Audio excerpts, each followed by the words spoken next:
নতুন বছরে উদ্বোধন হলো নতুন ইসকন মন্দির, এবার দমদমে। নতুন বছরের শুরুতে 3 তারিখে উদ্বোধন হলো শ্রী শ্রী গৌর নিতাই মন্দির। মূল প্রবেশদ্বার দিয়ে প্রবেশ করলেই চোখে পড়বে প্রসাদ বিতরণ কক্ষ।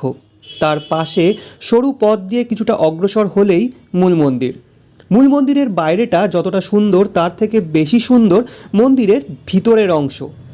গোটা মন্দিরের মেঝে পাথর দিয়ে বাঁধানো, অসংখ্য লাইটের সমন্বয়ে মন্দিরের ভিতরটা এক স্বর্গীয় রূপ পেয়েছে। মন্দিরের দেওয়ালে উপরের অংশে শ্রী শ্রী শ্রী চৈতন্য মহাপ্রভু ও শ্রীকৃষ্ণের জীবনী নানান চিত্রের মাধ্যমে ফুটিয়ে তোলা হয়েছে। মন্দিরের ভিতরে একপাশে বিরাজ করছেন প্রভুপাদজি। আসা যাক মূল গর্ভগৃহে, যেখানে অনবদ্য এক কাঠের বেদিতে বিরাজ করছেন শ্রী শ্রী গৌর নিতাই প্রভুর শ্বেতপাথর দ্বারা নির্মিত অপূর্ব অনবদ্য বিগ্রহ।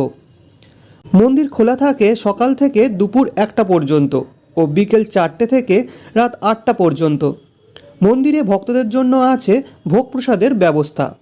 দমদম স্টেশন থেকে বাসে করে চলে আসুন দমদম মতিঝিলে। মতিঝিল স্টপেজে নেমে পায়ে হেঁটে মাত্র 2 মিনিট এই মন্দির। একটি ভিডিও আছে আমার ইউটিউব চ্যানেল উইশ বাকেটে, দেখতে পারেন।